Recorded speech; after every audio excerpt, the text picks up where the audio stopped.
Uhum. Tá.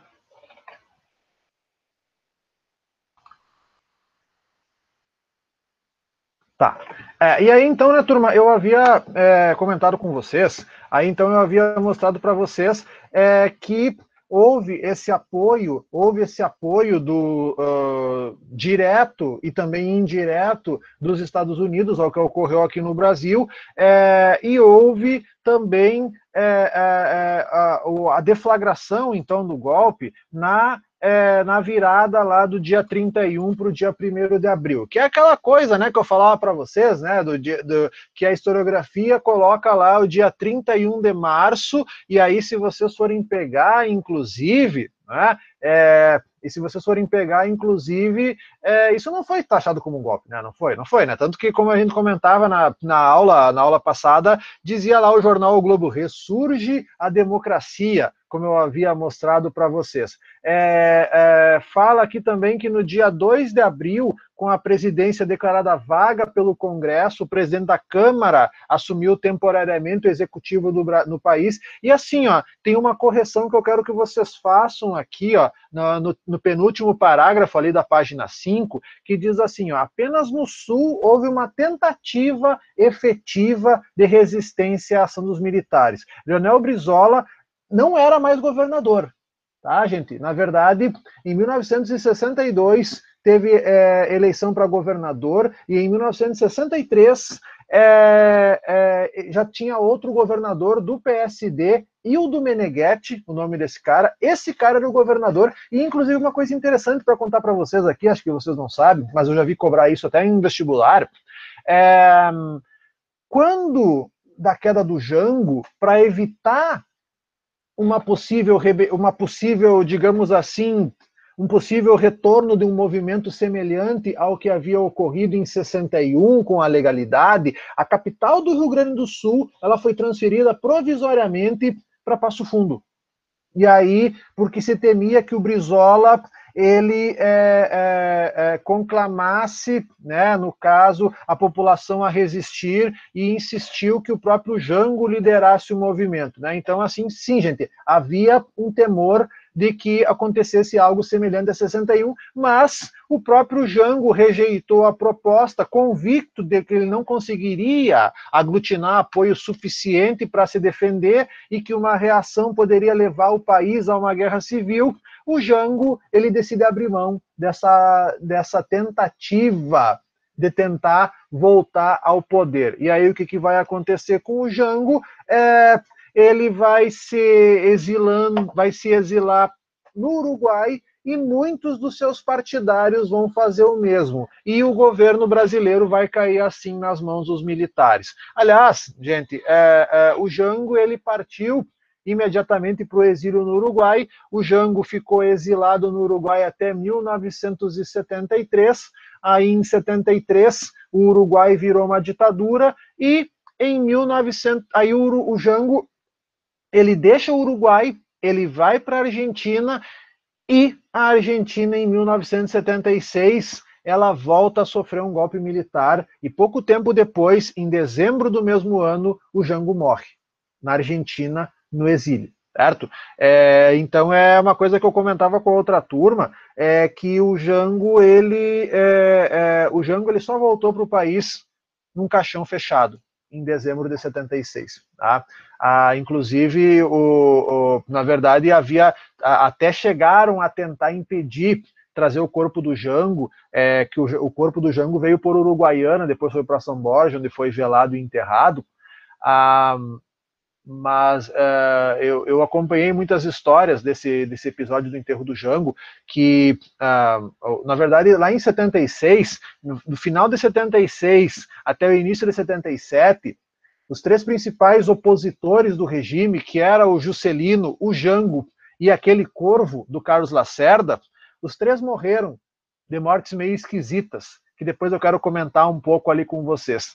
Mas eu me lembro assim, os meus pais contam que no velório do Jango tinha tanta gente, mas tanta gente, que o trajeto entre a igreja matriz, que fica na frente da praça principal, até o cemitério, que dá umas 4, 5 quadras, era para ter sido feito em cima de um carro de bombeiros, o cortejo, e a multidão não, o corpo vai a pé, e a multidão foi levando o caixão da igreja até o cemitério, um solão de dezembro de 1976, que era muita gente, assim, ó, que foi uma coisa, assim, ó, foi a comoção, assim, uma hora eu mostro umas imagens para vocês quando tiver. Bom, mas assim, ó, se a gente for pegar aqui no material de vocês, então a partir dali o governo brasileiro caía nas mãos dos militares. E aí a gente vai ter aquela disputa de narrativas, que diz ali, ó, para os defensores da intervenção militar, o que houve em 64 foi uma revolução redentora que afastou o Brasil dos tortuosos caminhos em que teria enveredado nos anos do governo Jango.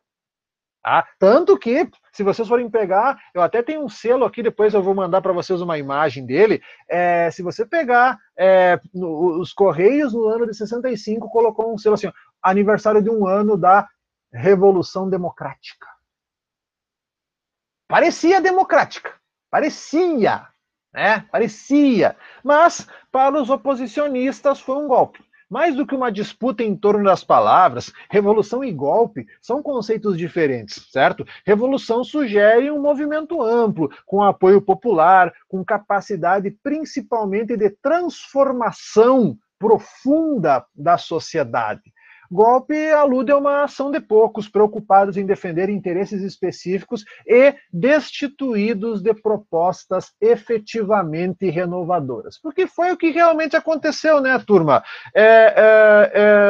Tinha-se em vista um processo de transformações que seriam iniciadas com as reformas de base e que teriam continuidade com a eleição em 1965, muito provavelmente do governo do Juscelino Kubitschek, certo? Havia essa questão aqui bem importante para falar, mas não teve, certo?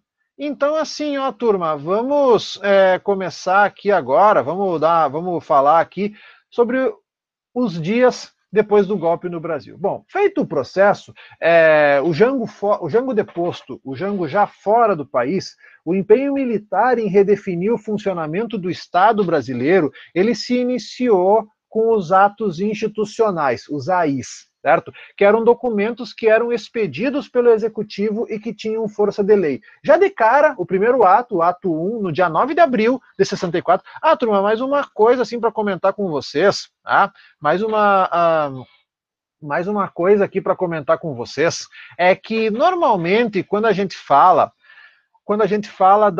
do regime militar, os historiadores costumam analisar a ditadura em 3 períodos. O primeiro período, então, ele foi de abril, da queda do Jango, até a edição do Ato Institucional número 5, que foi em dezembro de 68. Essa é a primeira fase.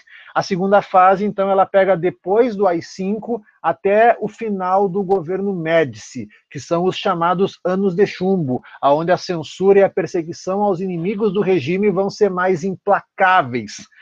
E aí, de 74 até 85, que vai do governo Geisel até o final do regime Figueiredo, que é o período onde a gente vai ter a implantação de uma lenta abertura do regime até a eleição do primeiro presidente civil em 20 anos, ainda que de modo indireto. Na verdade, turma, atos institucionais no Brasil, eles foram muitos, tá, gente? Os atos institucionais foram muitos, não foi só 5, teve mais vários atos institucionais aqui que depois a gente pode fazer um comentário aqui para comentar, para fazer para vocês. Mas o primeiro ato, já de cara, né? Na verdade, assim, ó, o regime militar ele teve início, então, quando um civil assumiu a presidência por 13 dias, que foi o Ranieri Mazzilli. Então, nesse período do dia 1 até o dia 14, 15, o general Arthur da Costa e Silva se autonomeou chefe do Comando Supremo da Revolução e ele formou uma junta militar com um vice-almirante e com um brigadeiro da aeronáutica. Essa junta buscou legalizar o golpe ao editar no dia 9 de abril esse ato institucional número 1. Na verdade, o que nós temos para falar desse ato institucional número 1? Diz ali, ó, no dia 9, o ato deu ao presidente, no caso o Ranieri, o poder de alterar a Constituição e determinar a cassação de mandatos eleitorais. Além disso, estabeleceu em caráter de urgência a realização de eleições indiretas para a escolha de um presidente temporário que teria a função de controlar a crise pela qual o país passava e conduzi-lo a eleições gerais diretas previstas para o final de 1965. Na verdade, né, turma, o ato institucional ele foi uma espécie de emenda constitucional. Ele não anulava totalmente a Constituição de 1946, mas ele a alterava substancialmente. Então, o que acontece? Esse ato dava poderes para o governo cassar mandatos, suspender direitos políticos de senadores, deputados federais, estaduais, vereadores, governadores, além de suspender direitos políticos de qualquer cidadão suspeito de ligação com o esquerdismo, comunismo ou com o governo deposto. E, né, além dessa questão das eleições indiretas. Bem, turma, então o que acontece? Tá? A partir desse ato, várias pessoas caíram. Várias pessoas tiveram seus direitos políticos suspensos. O Jango, o Jânio Quadros, o Miguel Arraes, que foi o governador de Pernambuco, que tentou resistir ao golpe lá em 64, o Celso Furtado, o Luiz Carlos Prestes, obviamente. O Juscelino, na verdade, gente, o Juscelino, a bancada do PSD, ela chegou a apoiar o Castelo Branco depois. Só que aí é o seguinte, vamos ver o que diz aqui no material de vocês. No dia 15 de abril de 1964, o Marechal Humberto de Alencar Castelo Branco, eleito pelo Congresso Nacional, assumiu a presidência do país e deveria governar até o final de 1965. E aí é um ponto que eu quero chegar para vocês. A princípio, então, o ato institucional número 1, ele previa que o novo presidente apenas concluiria o mandato do Jango, mantendo as eleições de 65. E na tentativa de garantir que esse procedimento fosse cumprido, o Juscelino, que havia sido eleito senador em 62 e estava se preparando para uma nova candidatura à presidência, inclusive com o slogan 5 anos de agricultura, 50 anos de fartura, ele faz um acordo com o Castelo Branco, aonde ele liberaria a bancada do seu partido, o PSD, para apoiar o general, desde que as eleições para presidente em 65 fossem mantidas. De acordo com o historiador Carlos Fico, naquele momento ainda não estava claro para muitos militares, nem para os civis que apoiaram o golpe, se o regime seria aberto ou fechado, ou se seria transformado numa ditadura. Então aí o que acontece? Boa parte da classe política que realizou o golpe ou que o apoiou, contava sim com as eleições de 65. E o ato institucional, esse primeiro ato, ele confirmava essa suposição. Mas as eleições foram adiadas, as eleições presidenciais foram adiadas para outubro de 66. Então, o que acontece, turma? E outra coisa aqui também que aconteceu, que é uma coisa que a gente tem que levar em conta, é que o próprio Juscelino, pouco tempo depois, ele teve seus direitos políticos suspensos. Certo? Então o Juscelino achou que ele ia se dar bem ali também, que ele ia poder concorrer, seguir a via democrática, mas os caras não estavam dispostos a isso, não. De maneira alguma, não estavam mesmo. Tá? Bom, turma, então o que acontece? Olha só, líderes civis que haviam apoiado o golpe e defendido o regime acreditavam que a presença militar à frente do Estado seria breve. Carlos Lacerda, o Corvo e o Adhemar de Barros supunham que os militares controlariam os movimentos sociais, afastariam as lideranças ligadas ao trabalhismo e, em seguida, retornariam aos quartéis, deixando o comando do país para os partidos conservadores. Mas, à medida que ficava claro que os milicos tinham projetos próprios de poder e não seriam apenas instrumentos dos civis insatisfeitos com os rumos da política do Jango, vários defensores do golpe passaram para a oposição e tiveram o mandato político cassado. Inclusive o próprio Carlos Lacerda. O próprio Carlos Lacerda, depois, ele teve seus direitos políticos suspensos, certo? Então é o que acabou acontecendo ali, tá? Mas assim, ó, o Castelo Branco, gurizada, ele foi um governo bem... ele foi um governo, assim, bem, digamos, olha só, né, gente, tem aqui, ó, ele foi um caso bem emblemático, tá, gente? Esse governo, ele apresenta... aqui, ó, eu estava vendo aqui um material, quando é que foi que o JK foi cassado? 9 de junho de 64, 8 de junho de 64, o Juscelino foi cassado, certo? Ele não foi cassado de imediato, como o Jango, o Jânio Quadros, mas ele foi cassado logo depois. Tá? O Carlos Lacerda, ele só foi cassado em dezembro de 68, mas foi cassado.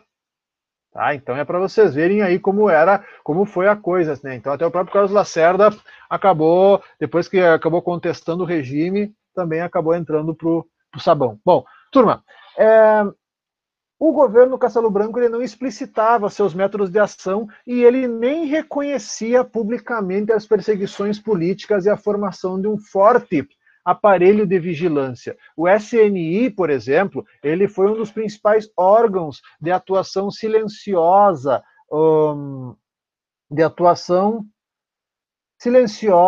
do aparato repressivo da ditadura. O SNI, ele foi idealizado pelo general Golbery Couto e Silva, ele foi fundado logo depois do golpe, e era ele quem centralizava as atividades de inteligência e de informações, acumulando fichas de suspeitos de manter atividades contrárias ao regime. Então ali entra trabalhadores, sindicalistas, jornalistas, políticos, intelectuais, artistas.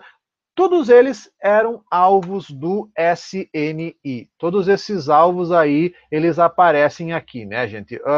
Bom, uma coisa que a gente falava aqui, por exemplo, é que logo depois de instaurado o golpe, o Castelo havia prometido, não, em 65 vai ter eleições. Não ocorreu. Mas ocorreram eleições para governador no Brasil. As eleições para governador, elas ocorreram em 65, tá? Elas ocorreram. Certo? Menos a para presidente. Mas assim, sabe o que aconteceu, gente? Eleição direta para governador em 65. Mas sabe o que aconteceu? Na eleição dos estados que tinha para governador em 65, vários candidatos da oposição venceram as eleições. Por exemplo, no estado da Guanabara, que era o PSD ganhou. Em Minas Gerais, o PSD ganhou. E aí o que aconteceu? Sabe o que aconteceu? A linha dura do Exército, deixa eu ver se apareceu aqui agora. Aqui, ó. Aí a linha dura do Exército encarou esse fato como uma derrota dos militares e botou a culpa no Castelo Branco. E aí eles fizeram uma pressão para evitar a posse desses candidatos, e essa pressão ela vai acabar resultando no ato institucional número 2, em outubro de 1965, pouco tempo depois do resultado das eleições diretas para governador. Então só se liga no que vai acontecer aqui, ó. Esse ato, né, gente, esse ato aqui 24 dias após as eleições estaduais. O ato institucional número 2, ele vai reabrir as punições revolucionárias e ele vai definir que a eleição para presidente da República seria indireta. Então vai definir ali que a eleição é indireta. Né? Então, assim, ó, primeiro que a eleição havia sido adiada de 65 para 66. E aí no ato número 2, não, a eleição vai ser indireta. Ou seja, o povo não escolhe. Tá? Mas o ato institucional número 2, turma, ele é mais marcado, principalmente porque ele determinou a extinção dos partidos políticos que existiam e a criação de 2 novos. A Arena, que é a Aliança Renovadora Nacional, partido de situação, e o Movimento Democrático Brasileiro de uma oposição consentida. Tá, mas peraí, pessoal, o que vem a ser uma oposição consentida? Mais ou menos assim, ó. Tu pode até fazer oposição, mas se tu querer se arreganhar demais, me criticar demais, tu vai te cortando fora. Mais ou menos assim que funcionava a coisa. Mais ou menos assim que funcionava a coisa. Quer criticar? Aguenta. Ah, mais ou menos assim. Tanto que várias vezes, vários deputados do MDB foram suspensos, foram cassados, foram mortos também. Bom, para definir, então, assim, ó, né, então surgiu a Arena e surgiu o MDB. A maioria dos políticos filiados à Arena eram oriundos da UDN e, em menor grau, do PSD.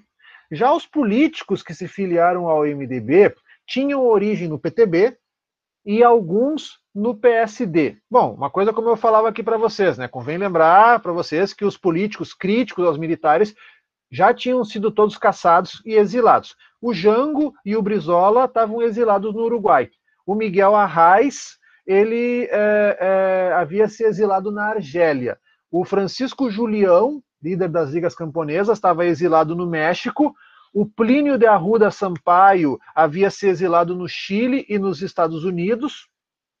Então, assim, ó, o que acontece? Mesmo a oposição legal, a oposição que poderia existir, ela era em grande medida moldada pelos militares e mantida sob o controle deles, né? Então, mas uma outra coisa aqui também, turma, que é importante, que a gente vai falar aqui agora, é que logo depois do ato institucional número 2, o ato institucional número 2 ele serviu ainda mais para fortalecer o executivo, prevendo a promulgação de atos complementares aos atos institucionais, além da possibilidade de publicar decretos-leis sobre a segurança nacional. E outra medida também do Castelo Branco, já em fevereiro de 66, foi a promulgação do ato institucional número 3, que, dentre outras medidas, ele estabeleceu eleições indiretas para governadores, delegando-lhes a função de nomear os prefeitos das capitais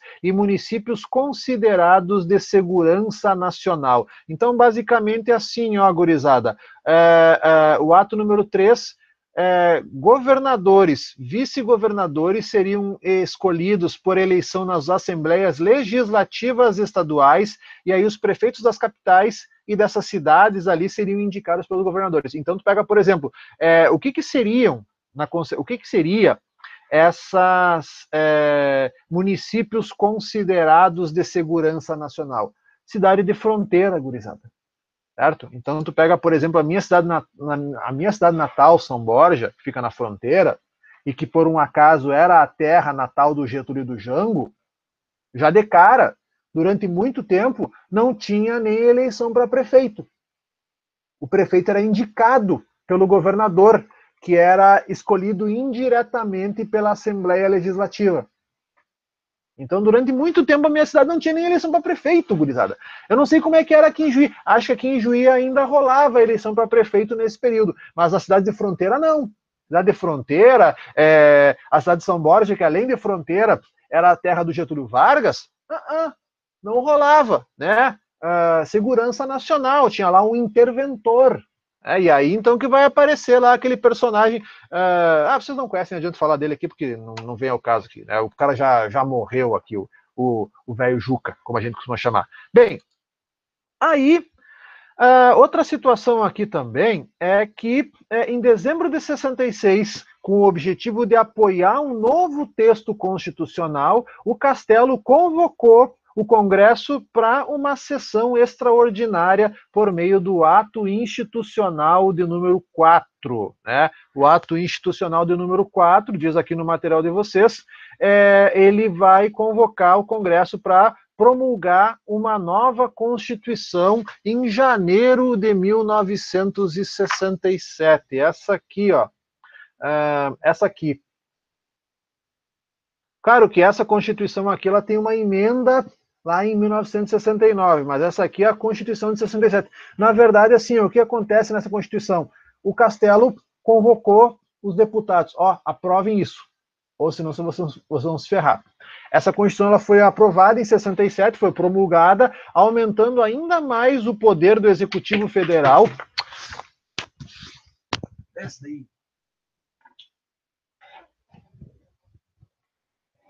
aprovando ainda, aumentando ainda mais o poder executivo federal, limitando a autonomia dos estados e também, ainda por cima, para restringir a liberdade de expressão e de informação, o governo criou, logo depois, a lei de imprensa, que entrou em vigor em março e só deixou de existir oficialmente a lei de imprensa em 2009. Então, para vocês terem uma ideia, a lei de imprensa, é claro que assim, ó, gente, o que acontece? Essa lei de imprensa, ela sim ou claro, mais ou menos assim.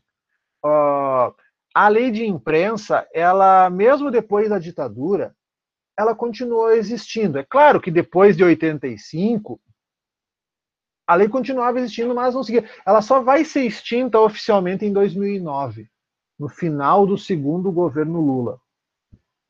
Para vocês terem uma ideia. Então, olha só, passou os anos da ditadura e essa lei só vai ser extinta quase 25 anos depois do final desse período. Só para vocês terem uma ideia aqui do que aconteceu. Pois bem, a lei de imprensa, então, como eu disse para vocês, ela só deixou de existir em 2009. E aqui tem uma outra coisa, né, gente? E uma outra coisa que também, em 67, o Castelo Branco, ele aprovou a nova Lei de Segurança Nacional, baseada na dinâmica da Guerra Fria, que visava proteger o país de um suposto inimigo interno, ou seja, as pessoas consideradas subversivas e comunistas, né? Essa lei, então, ela definiu atos que passariam a ser qualificados como crimes contra a segurança nacional, a ordem pública e social, e estabeleceu suas penas e formas de julgamento. Além, é claro, né, como eu já havia citado aqui para vocês antes, ali em cima, o SNI também acaba entrando aqui nessa função. Bom, turma, agora aqui para nós fechar, nós temos mais um tempo aqui para falar, na política econômica, até vou selecionar um material aqui para mostrar para vocês daqui a pouco. Deixa eu mostrar aqui, deixa eu selecionar aqui para mostrar para vocês. Acho que é a prova 2019. Deixa eu interromper aqui. Vocês anotaram ali, né, gente? Então, assim, 2019. Na política econômica, Castelo Branco tomou medidas para controlar a inflação, facilitando a entrada de investimentos estrangeiros no Brasil e estimulando a concorrência no mercado interno por meio do corte de subsídios, diz ali. Diz ali o que mais? Acompanharam tais medidas, aumento de imposto e redução salarial, o que afetou profundamente a população. Gente, na verdade, o que aconteceu economicamente no tempo do Castelo Branco? Olha só. Castelo Branco escolheu para assumir o cargo de ministro da Fazenda Otávio Gouveia de Bulhões e para ministro do Planejamento Roberto Campos, dois dos mais destacados representantes do liberalismo econômico brasileiro. Eles defendiam a diminuição da presença do Estado na economia, cortes de gastos do governo, combate tenaz à inflação e reformas no sistema de impostos e estatais. De acordo com esses ministros, as principais causas para a inflação, que estava próxima de 100% ao ano em 64, foi o aumento das despesas do governo sem que houvesse um planejamento das receitas. Outro fator que teria a acarretar esse descontrole inflacionário seriam os reajustes salariais dos trabalhadores. Bulhões e Campos, então, propunham conter o aumento das despesas do governo, aumentar a arrecadação de impostos e conter os reajustes salariais. O núcleo da política econômica, até no slide que eu mandei para vocês aparece, foi sintetizado no Programa de Ação Econômica do Governo, o PAEG. Pesquisem o slide que eu mandei para vocês lá do Castelo Branco. Os principais objetivos eram, então, a retomada do crescimento econômico, a diminuição da inflação e o equilíbrio das contas externas. E uma das primeiras medidas foi alterar o imposto de renda, visando aumentar a arrecadação. Então, sabe o que aconteceu? Cresceu o número de pessoas físicas que deveriam contribuir. Além disso, o Congresso aprovou em outubro de 66 uma emenda constitucional sobre o sistema de tributos, mas a formulação desse novo sistema tributário só seria concluída com a Constituição lá de 1967. Vão ser extintos vários impostos, ok, mas ao mesmo tempo novos eram instituídos para racionalizar o sistema. Então é daí que nasceu o ICMS, daí que nasceu o IPI, que substituíam o imposto de consumo. Também foi criado aí nesse período o ISSQN e o IOF, dentre outros impostos. E foi feita uma reforma bancária que envolveu dois elementos principais: a criação do Banco Central do Brasil e mecanismos de financiamento para empresas. E aí também houve, né, medidas para facilitar a contratação de empréstimos do exterior, medidas para facilitar a remessa de lucros das empresas transnacionais para o exterior. As exportações de manufaturados foram particularmente beneficiadas, e é claro, essas medidas foram bem recebidas pelo empresariado, que foi o setor da sociedade que apoiou o golpe militar, certo? Mas uma reforma muito controversa, e deixa eu achar aqui outro material para mostrar para vocês, uma reforma muito controversa foi a reforma, deixa eu achar aqui, espera um pouquinho, aqui. Uma reforma muito controversa foi a da política salarial. Essa sim foi dose. Os reajustes passaram a ser anuais e deveriam ser feitos a partir de um novo critério. Não teriam mais como referência a variação da inflação passada, mas seriam corrigidos por uma parcela de metade da inflação passada e metade da inflação futura, estimada pelo Ministério da Fazenda. Só que assim, o que representou para os trabalhadores no geral? Perda salarial. Aquilo que a gente tradicionalmente chama de arroxo salarial. Porque a inflação futura ela era sistematicamente subestimada pelo Ministério da Fazenda. Então, o que acontece? Na verdade, a política de conter a inflação, ela era, essa política para conter a inflação, ela era feita às custas dos trabalhadores. O governo também interviu em vários sindicatos, também aqui no caso desarticulando a luta dos trabalhadores por melhores salários, além de limitar as greves. Certo? Então, assim, os líderes sindicais foram presos, as greves foram limitadas. Então, isso dava muita segurança para os empresários seguirem com a meta de contenção do aumento salarial. É claro que lá em 68 vai pipocar greve em tudo que é parte no Brasil. Porque, na verdade, essa política econômica dos milico ali, gente, ela vai se mostrar um tremendo de um fracasso. Na verdade, esses impostos todos estão aí, que eu citei, Fábio. ICMS, ISSQN, IOF, tudo lá. Tá? Tudo lá. Até se tentou alguma coisa, na verdade, esses impostos, o que hoje se define é a questão dos percentuais dele, ICMS, então hoje tem estados que pagam mais ICMS do que outros, mas eles continuam aí mesmo anos depois. Não sei por que não mexeram nesse ponto aqui. Mas uma coisa que eu quero mostrar para vocês, uma outra questão muito grave que eu quero mostrar para vocês, economicamente do Castelo Branco, foi esse ponto aqui, ó. Vou mostrar para vocês.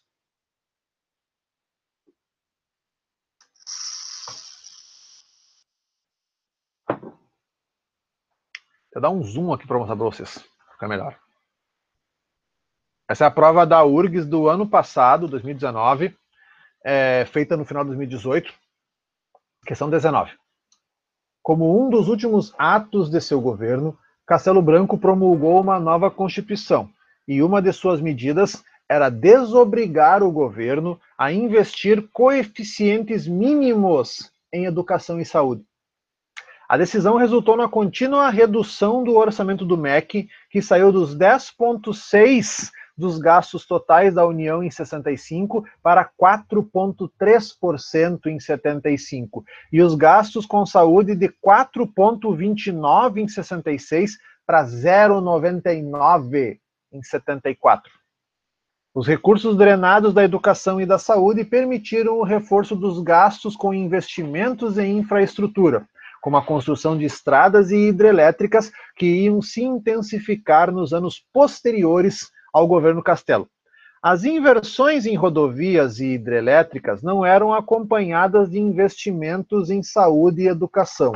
Dados indicam que o número de desnutridos no país se elevou de 27 milhões em 61, 63, 38% da população, para 71 milhões de pessoas, ou seja, 2/3 da população entre 68 e 75. Mas claro que uma notícia como essa de que estava aumentando a desnutrição no Brasil nesse período era uma notícia que não podia circular. Óbvio, né? Onde já se viu falar mal do governo, não é? Desnutrição, surto de meningite. Sim, gente.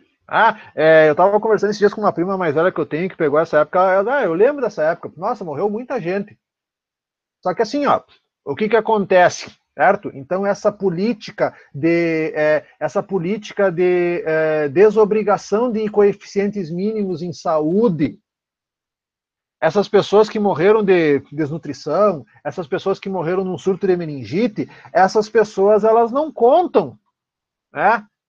Essas pessoas elas não contam como mortos do período. Na verdade, quando tu pega desse período, o que eles colocam? Tu pega lá, tu consegue reunir num livro tipo esse aqui,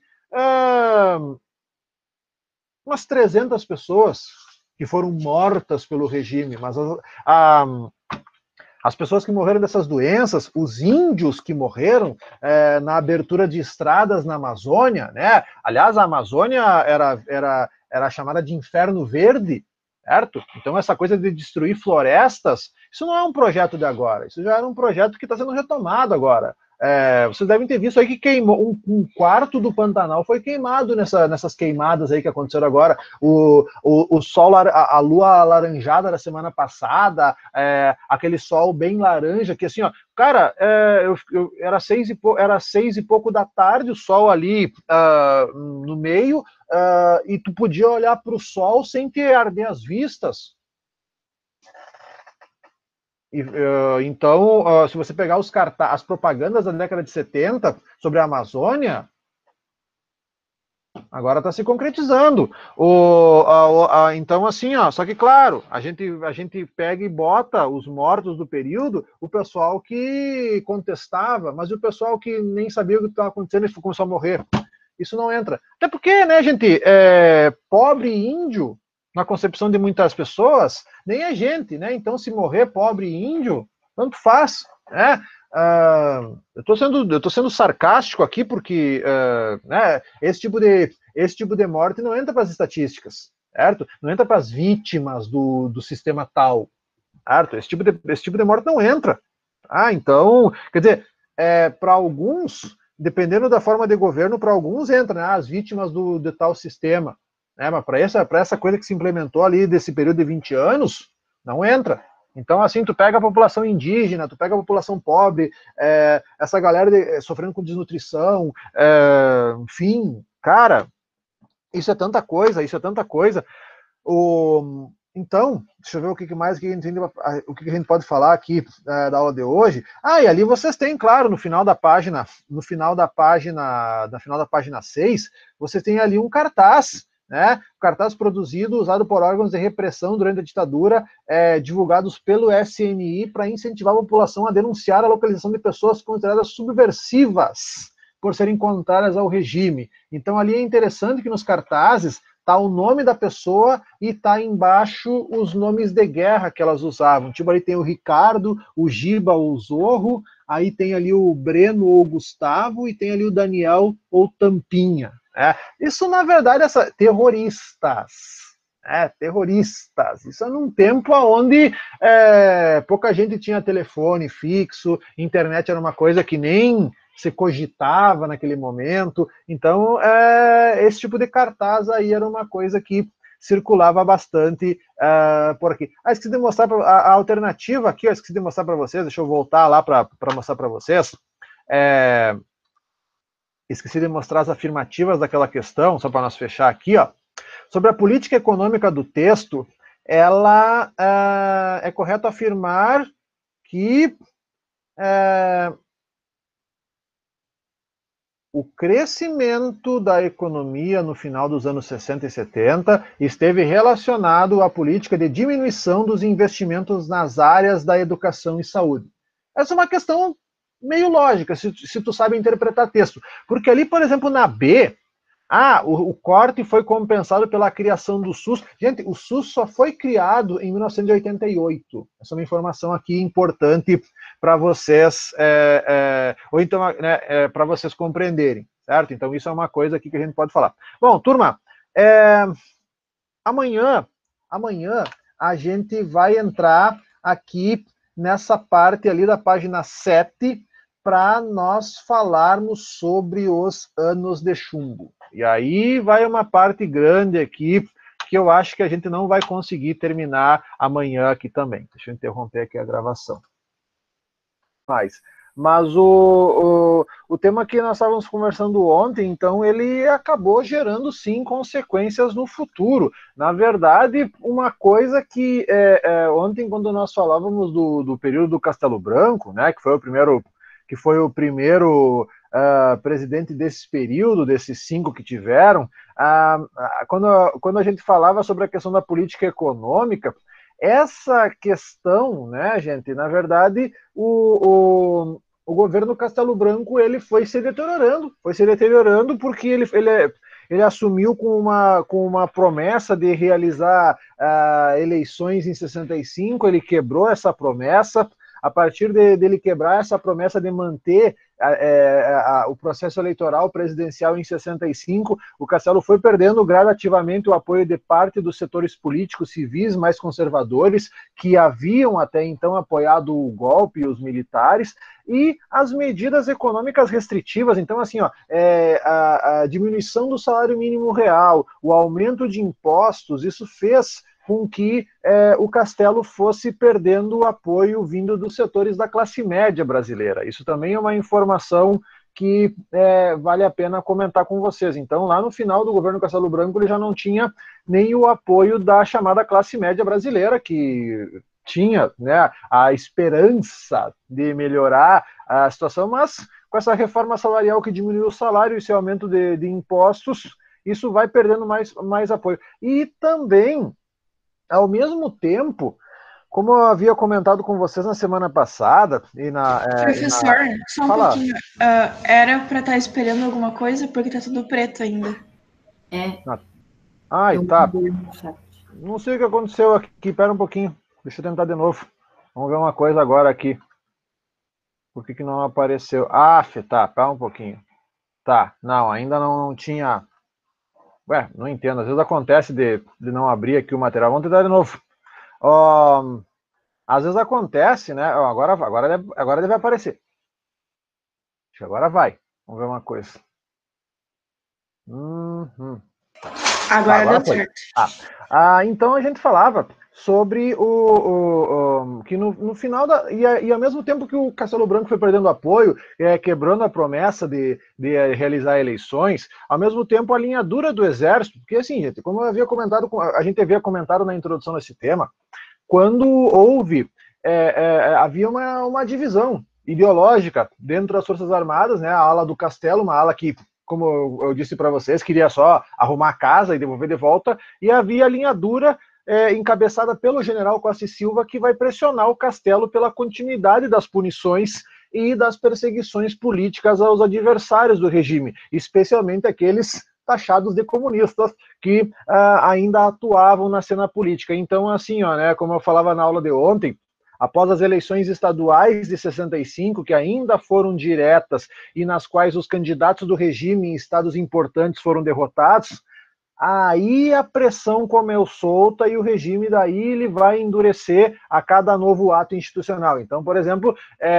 o pessoal contava com o regime contava com a vitória em 2 estados importantes que haviam apoiado o golpe, que era o estado da Guanabara e o estado de Minas Gerais. Isso não aconteceu. E tu pega, por exemplo, o AI2, lembrar aqui, né, gente, o ato institucional número 2 cancela os partidos todos e cria só um bipartidarismo consentido.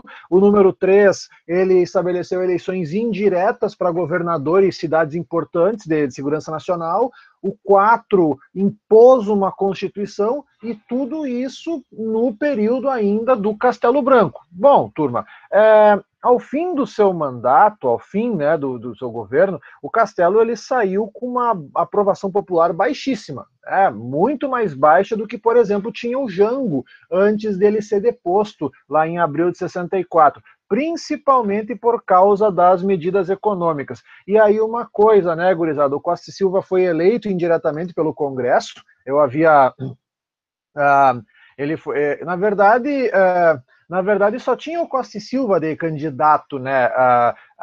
E uma coisa que é interessante, né? O Costa e Silva, ele tinha como vice-presidente um civil e não um militar. Esse civil se chamava Pedro Aleixo, conforme os slides que eu mandei para vocês antecipadamente. E só que sabe o que aconteceu? Pouco depois de transferir o poder para o Costa e Silva, o Castelo Branco morre num acidente aéreo. O Brasil e suas tradições de pessoas, políticos importantes, assim, que morrem em desastres aéreos. E, na verdade, assim, em julho de 67, o Castelo Branco morre num acidente. Ele estava voando num pequeno avião e aí o avião dele colidiu com um jato da Força Aérea Brasileira, próximo da base aérea de Fortaleza. Uma pessoa escapou. As outras, incluindo o Castelo Branco, morreram ali nesse acidente. Muito estranho. Vocês podem observar isso nos slides que eu mandei para vocês. Aquele slide lá sobre o governo Castelo Branco tem até umas imagens dos destroços dos destroços do avião, do pequeno avião que ele voava, um Piper Aztec, né? Então, esse é detalhe, né? Mas, enfim, o Castelo morre dessa forma misteriosa, né? Até hoje, enfim, foi um acidente, assim como a gente sabe que houveram vários acidentes aqui nesse período. E aí a gente pode entrar ali na página 7 para começar a falar dos anos do governo Arthur da Costa e Silva. O Costa e Silva, só para já antecipar aqui, né, gente? O Costa e Silva representou, dentre outras coisas, o endurecimento do regime, né? Então ele foi eleito de forma indireta como presidente, tomou posse em março de 67, pouco mês depois o Castelo morre, certo? Mas o que vai acontecer aqui no governo do Costa e Silva? Então ele já havia se lançado como candidato a presidente já no final de 65, né? Então ele já estava e uma coisa que a gente fala, né, gente, né, e aí o Costa e Silva ele foi eleito por um Congresso Nacional controlado e tutelado pelos militares, mas só começou em março, né? Então, assim, ó, tu pega, por exemplo, uma das características do regime militar, uma coisa que é bem interessante de fazer essa menção aqui, era o fato de não se constituir numa ditadura pessoal, como foi tipo a ditadura varguista, por exemplo, né? Então, diferentemente do getulismo, o poder instaurado em 64 era dividido entre um grupo de indivíduos, no caso os militares, especialmente os generais de 4 estrelas. Então a sucessão presidencial ela ocorreria dentro da instituição militar e sempre com a decisão final do alto comando das Forças Armadas. Então, na verdade, a Constituição, a eleição indireta pelo Congresso, davam a esse regime uma fachada de legitimidade, quando, na verdade, a indicação no Congresso apenas confirmava uma decisão que já havia sido estabelecida pelos milicos. O Costa e Silva, por exemplo, ele... que na articulação que o levou à presidência, ele recebeu a patente de marechal. Olha só, né? Então, ele nunca participou de uma guerra, tá? Mas ele recebeu uma patente de marechal. Isso é interessante. Ele foi ministro da guerra do Castelo Branco. Ele era identificado como o grupo mais nacionalista e autoritário do Exército, e ele vai querer, dentro da sua estética, filosofia, se afastar da herança do governo do Castelo. Então, assim, tu pega o ministério do Costa e Silva, não vai ter um ministro que era do governo Castelo Branco. E aí o Castelo Branco vai no caso, nomear novos ministros, e dentre esse ministério que o Costa e Silva implementou, a gente vai ter muitos militares. A grande maioria dos ministros, especialmente das pastas mais fundamentais, vão ser militares, exceto no caso na parte econômica, aonde quem vai assumir o Ministério da Fazenda é o Delfim Neto, o Antônio Delfim Neto, que é o famoso mentor do chamado milagre econômico brasileiro, né? Então é uma coisa assim. Mas o que vai acontecer, turma? O Costa e Silva, quando ele assume a presidência, a economia já vai estar dando sinais de crescimento, especialmente por causa dessas medidas que o Castelo Branco havia tomado, né? Ajuste fiscal, aumento de impostos, diminuição dos gastos públicos. Só que, é claro, essas medidas aí, que a gente costuma chamar, um termo econômico de austeridade, certo? Essas medidas de austeridade, elas são sempre para afetar os mais pobres, né? É aquela coisa, né? Então, assim, ó, quando o Costa e Silva assume, vai começar, depois de tanto tempo de situação de exploração, de início de miserabilidade da maioria da população pobre, o Costa e Silva ele vai enfrentar protestos de trabalhadores insatisfeitos com a redução dos salários por causa dessa política deflacionária que havia sido implementada pelo Castelo Branco. E aí, é claro, para conter essas manifestações, o governo vai começar a agir, intervindo nos sindicatos urbanos e rurais, buscando eliminar as influências do trabalhismo e também da esquerda, e vai colocar a dirigir essas associações sindicais dirigentes afinados com o regime. Então, isso aqui também foi uma característica ali implementada nesse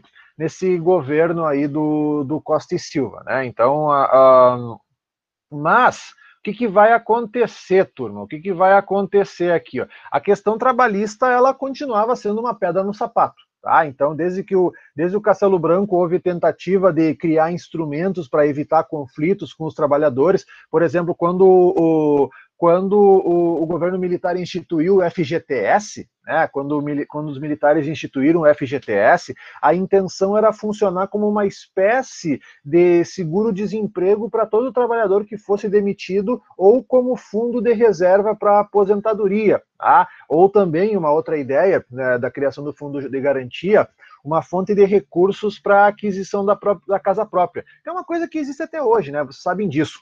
Só que para a classe trabalhadora a situação continuava complicada, porque em 68 os salários não estavam acompanhando a inflação, o congelamento do salário certamente contribuiu para aumentar a insatisfação popular diante do aumento do custo de vida, e o que vai acontecer? Claro que quando os trabalhadores começam a protestar, o governo intervém, certo? Buscando eliminar as influências do trabalhismo e da esquerda, mas nem todos os sindicatos ficaram quietos diante disso, né? Então a gente vai ver ali no ano de 1968, aliás, gente, 1968 foi um ano, 1968 foi um ano que, segundo, inclusive, esse livro aqui do Zuenir Ventura, foi o ano que não terminou. Esse livro aqui, gente, 1968, o ano que não terminou, é uma referência que eu posso dar aqui para vocês, uma reconstituição do ano de 68 no Brasil.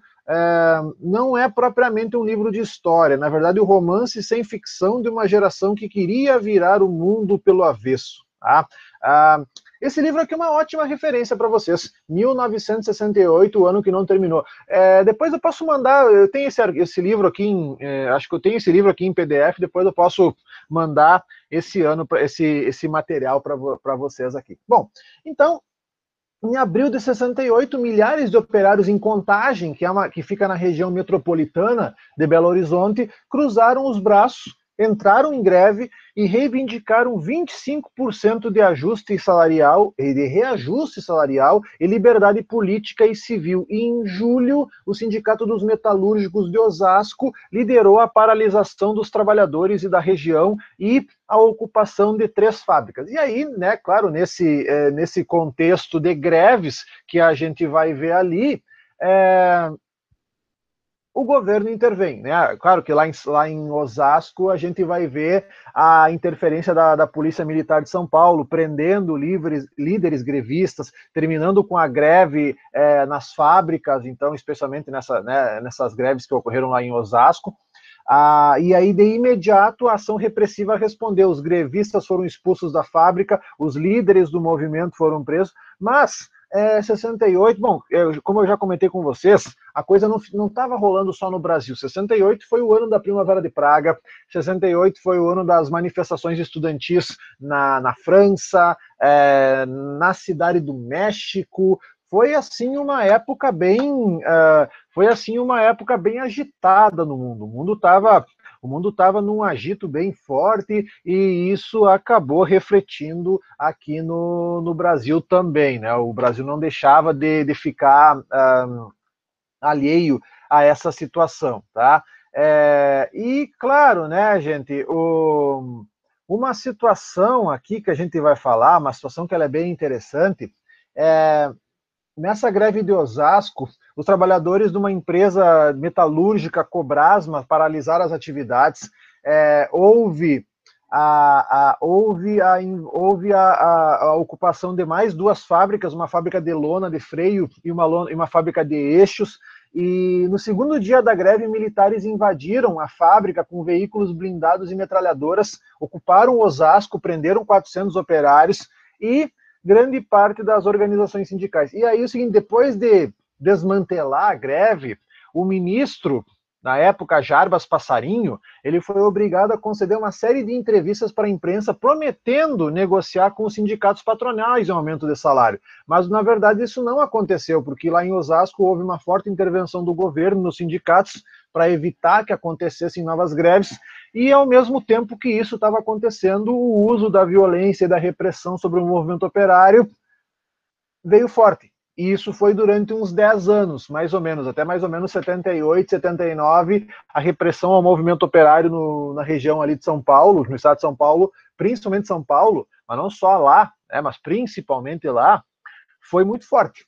Foi assim, e aí é claro que nesse meio tempo, os estudantes também foram realizar vários protestos para exigir o retorno da democracia no país, a criação de mais vagas nas universidades públicas, a melhora na qualidade de ensino. E numa dessas manifestações, essa manifestação ela ocorreu.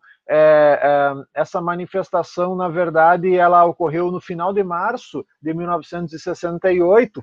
Numa dessas manifestações, a polícia militar reprimiu violentamente os estudantes no Rio de Janeiro, tá?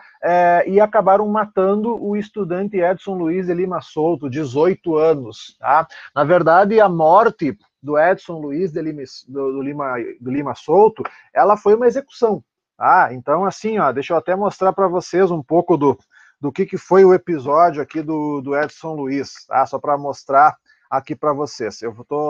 Quero mostrar aqui para vocês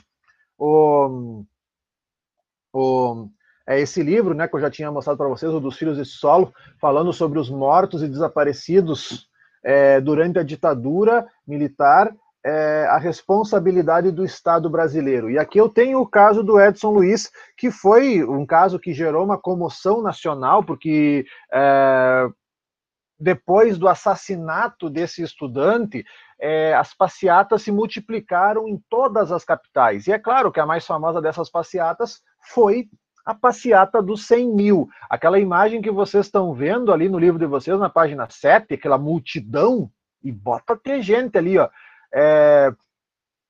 realizada em junho de 68, na cidade do Rio de Janeiro. Mas deixa eu mostrar aqui para vocês um pouco do caso do Edson Luiz, tá?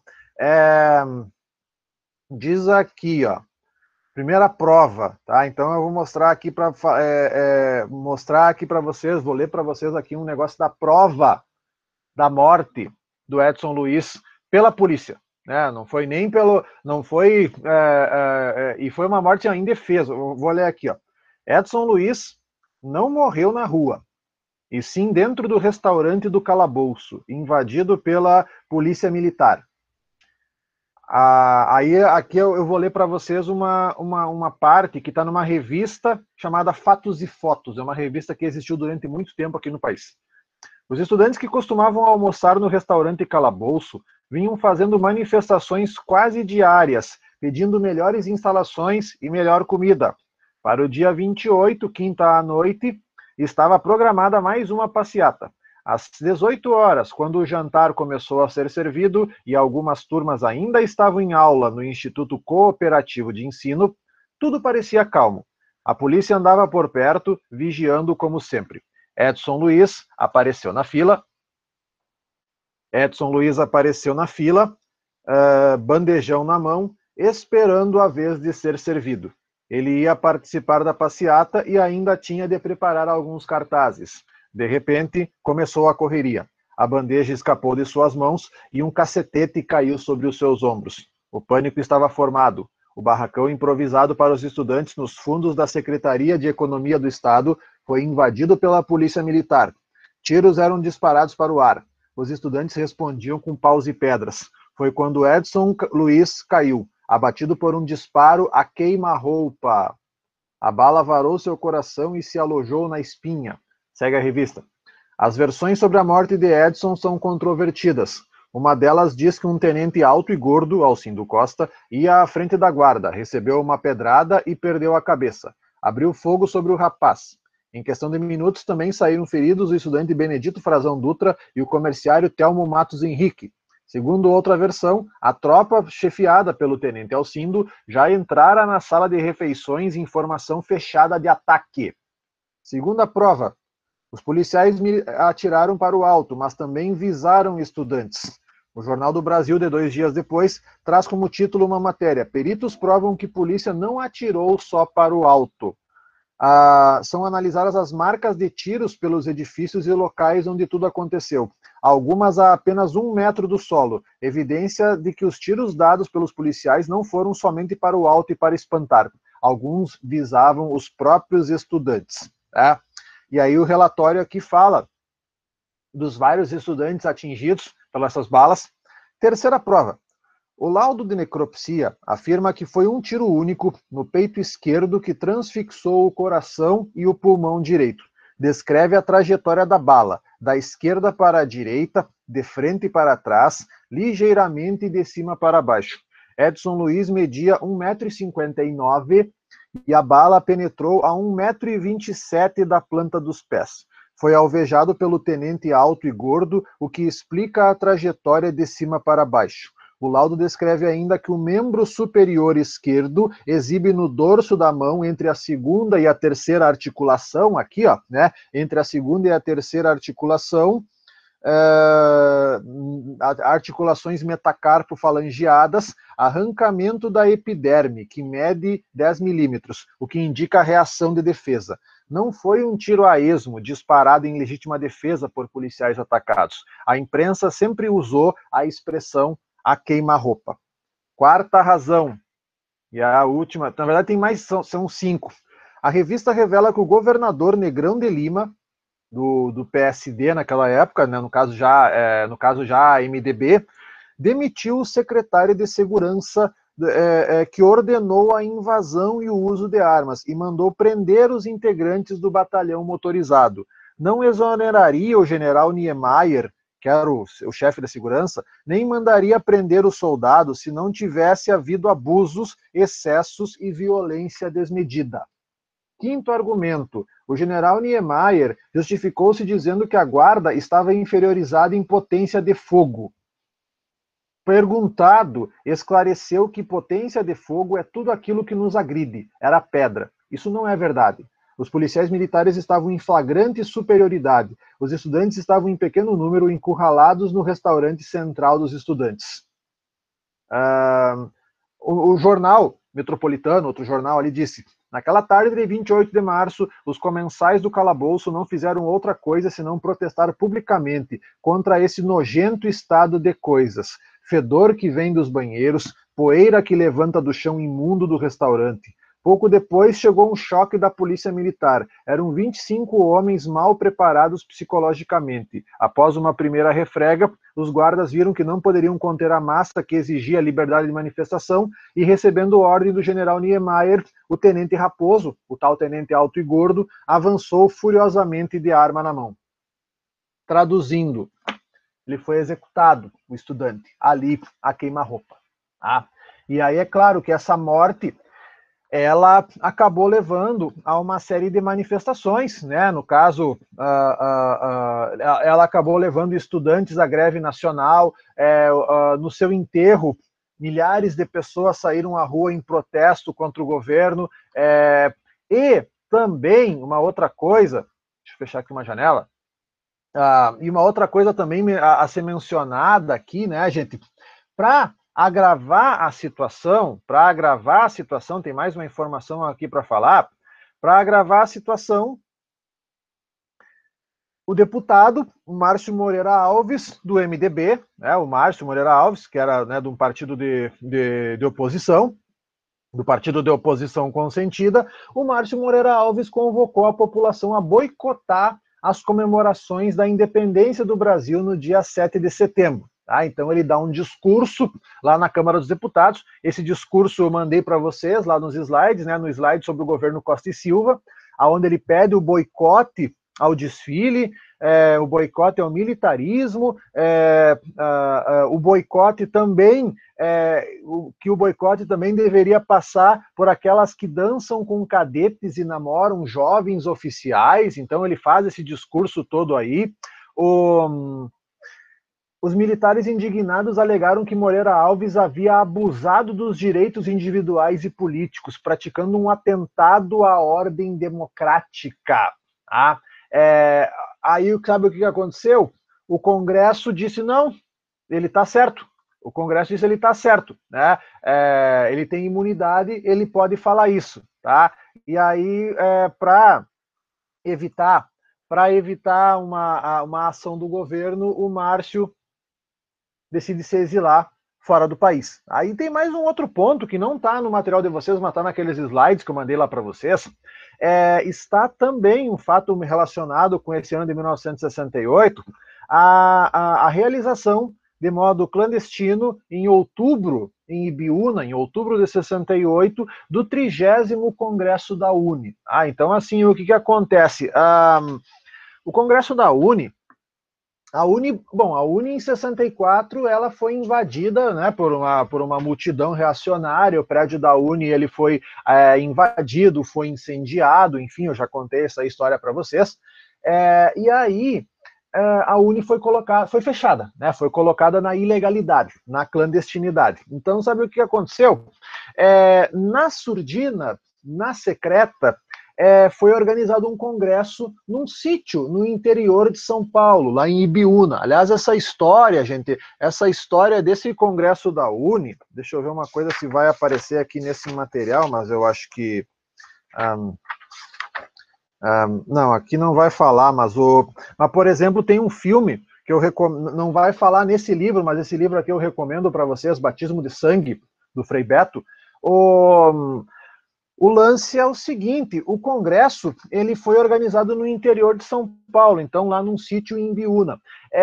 Só que é o seguinte, e aí quem teria articulado esse local para fazer esse congresso? Os freis dominicanos. E aí entra o Frei Tito nessa história, tá? Eu recomendo, mas assistam com bastante cuidado e preparem uns lenços, porque as cenas são meio pesadas.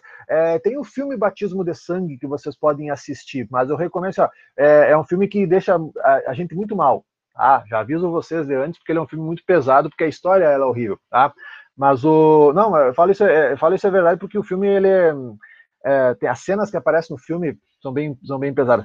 Mas aí o que acontece? Foi reservado esse espaço, né, o sítio, Só que daí pensa o seguinte, né? Ibiúna é uma cidadezinha minúscula no interior de São Paulo. Aí, de repente, começa a chegar na cidade, o congresso tinha mais ou menos uns 300 estudantes. Aí tu imagina, numa cidade que mais parada do que água de poço. Aí, de repente, começa a chegar de gotinha, de pouco a pouco, uns jovens universitários, maletinha, assim, na maior da discreteza. Aí vamos para esse local, né? Dali uns dias, 2 dias depois, acabou o estoque de pão e leite da cidade. E aí o pessoal da cidade, opa, tem coisa estranha aqui. Aí mexe daqui, mexe dali, pergunta daqui, pergunta dali. Descobriram o sítio onde estava rolando o congresso e prenderam todo mundo. Em torno de 800 pessoas, não eram 300, em torno de 800 pessoas foram detidas nesse episódio do desmantelamento do Congresso da Uni. Então, assim, ó. E antes disso, né, gente? E antes disso, havia tido um confronto entre estudantes e a polícia lá em São Paulo. Na verdade, havia um local lá em São Paulo onde se encontravam os estudantes da Mackenzie, uma universidade tradicionalmente reacionária, conservadora, e de estudantes da USP. E aí houve um confronto entre esses estudantes naquele ano. E aí, do Congresso da Uni, né, gente, do Congresso da Uni, para falar um pouco, ele foi organizado em Ibiúna, perto de São Paulo, mas, né, a polícia conseguiu chegar ao local do Congresso e prender todos os participantes. E aí, inclusive, até um dos caras que estava envolvido nesse episódio do Congresso da Uni era um ativista ali, o José Dirceu, né, o cara que depois, aquele foi... Deixa eu mostrar para vocês falando nisso, deixa eu ver se vai aparecer aqui agora. Aqui, ó. Deixa eu mostrar para vocês Eu quero mostrar para vocês isso aqui, ó. É 5 minutos. Aqui, ó. Aqui, ó. Isso aqui é legal. Vai dar tempo. A gente também pode... Esse tema aqui ele é bom para a gente trabalhar. Vamos lá. Aqui. Documentário Tempos de Resistência. Toca a campainha, entra o Simões. Aí ele viu a história de o Tito pedir. Entra o Simões. Aí ele viu a história do Tito pedir. E ele era muito generoso. Mas eu tenho o meu e cedo. Nós conseguimos levar quase 800 delegados no que pese todas as condições de ditadura, de repressão, de clandestinidade, e fizemos o congresso no sítio na cidade de Ibiúna. Mas antes houve toda uma preparação, todo um debate. A AP, por exemplo, era favorável a que o congresso fosse realizado no CRUSP, porque entendia que lá sim haveria uma proteção que seria a própria massa estudantil, era um local por onde circulavam diariamente milhares de estudantes. Nós, que éramos da DI, entendíamos que não, que deveríamos fazer o congresso em um local clandestino, escondido, caso contrário, seríamos presas mais fáceis da ditadura militar. O congresso, aquilo ali foi um equívoco, entende? E só existiu devido, a meu ver, ao aguçamento do enfrentamento entre as dissidências e a AP. Tradicionalmente, depois do golpe, fazia-se os congressos em conventos, mosteiros, infraestruturas da igreja. Mas também era um congresso que fazia com 100, 200, 300 pessoas, não era mais do que isso. É evidente que aquilo ali não poderia passar em segredo. Péssimo lugar, péssimas condições, choveu, atrasou o congresso, não, comida fria, problemas de saúde na maioria, uma parte dos delegados, e foi descoberto, porque o risco era grande, porque demorou muito, porque o local não tinha condições, né? Mas nós podíamos ter realizado o congresso e terminado. Que muitos não acreditavam que estava havendo realmente uma repressão, achavam que era um querendo acabar com o Congresso porque ia perder, porque ia ganhar, entendeu? E nunca, as lideranças tomaram a decisão de não sair, né? Foram presas todas, né? Eu me lembro que eu conversei com o Vladimir, eu disse, isso aqui não vai aguentar. Ele disse, eu também acho, mas a gente faz aqui, sai daqui. Tanto que na manhã, quando a polícia invadiu, havia uma reunião para ver se continuava com o Congresso ali. Ainda estava escuro, amanhecendo. Eles nos surpreendem com uma tropa muito numerosa da PM e policiais do DOPS, que estavam lá às dezenas, entraram atirando para cima, efetuaram as prisões, já foram reconhecendo os líderes principais. O Zé Dirceu foi reconhecido na hora, o Luiz Travassos foi reconhecido na hora, que era o presidente da UNE. Esses líderes foram sendo separados e levados, enquanto a gente marchava durante vários quilômetros até a rodovia, onde já havia todo um aparato de ônibus, caminhões nos esperando. É claro que é muito difícil você estruturar um congresso com 1.000 estudantes participantes sem que notícias vazem para a repressão política. De tal maneira que a queda do Congresso do Biúna não era desejada, não era esperada, mas estava dentro das probabilidades daquele contexto histórico. Achava-se que a repressão não chegaria ao ponto de prender todos os estudantes que estavam no Congresso de Biúna. Achou-se errado. Quase 800 estudantes entrando em um presídio que não estava também preparado para nos receber e para receber tanta gente. Provocou, assim, claro, que um grande tumulto. Nós fomos sendo conduzidos para uma ala que foi reservada no presídio Tiradentes apenas para nós. E, para nossa grata surpresa, na medida em que a gente entrou, nós fomos aplaudidos pelos presos comuns, que passaram a gritar consignas e lemas, apoiando a gente. Enquanto os companheiros estavam presos em São Paulo, isso permitiu mobilização em todo o Brasil, durante vários dias da semana, até que houve a liberação geral do pessoal, né? Gradativa, mas houve a liberação geral do pessoal.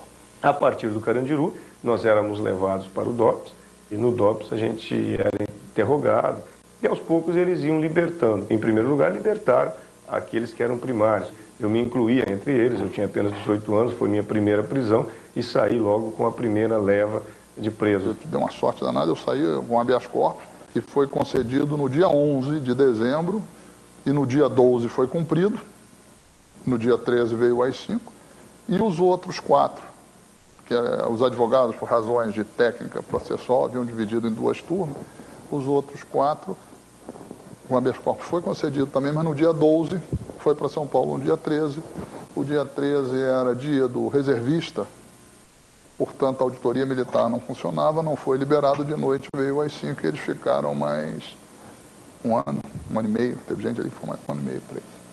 Nós do DEOPS fomos para Itaipu, Forte Itaipu, e principalmente eu, Travassos e Vladimir, ficamos presos até o sequestro do embaixador norte-americano, quando nós fomos trocados. Quando caiu o Congresso da UNE, o Congresso de Ibiúna, eu estava vindo da Praia Grande com o Carlos Marighella, no meu carro, com o rádio ligado. Nós tínhamos tido uma reunião na Praia Grande para receber uns companheiros que estavam chegando de Cuba. E nós eu ouvi pelo rádio a notícia de que os estudantes tinham sido presos em Ibiúna. Eu já não era mais estudante. E o Marighella me disse, olha, esse pessoal todo vem para nós. Eu saí da prisão no dia 12 de dezembro, no dia 13 já tinha um mandado de captura. Tinham vários. Ou seja, era questão de ser preso, ou era preso, ia docilmente para a cadeia, ou ia para o exílio, ou lutava. Para lutar, eu tinha que, na verdade, dar um passo à frente. Mas esse meu movimento também coincide com o movimento que a própria dissidência fez, de decidir para a luta armada, etc. E tal. Eu fui uma das pessoas, talvez, que mais influenciou dentro da dissidência para que se tomasse esse rumo. Eu sou responsável por isso, sei disso perfeitamente. Aqui então, turma, né, vocês puderam perceber aqui que teve essa série aí de equívocos de fazer um congresso ali, mas enfim, acabou acontecendo isso, vocês puderam ver ali, e tem mais uma coisa aqui também para gente dar uma continuada aqui. Deixa eu só ver uma coisa, onde é que foi parar agora aqui, então, voltou aqui, as manifestações, tá, aqui, tá. Então, houve esse episódio aí dos estudantes, tá, e também, tá, gente, também aconteceu o seguinte, ali no governo do Costa e Silva, então, com esse monte de greve aí, com esse monte de manifestações aí,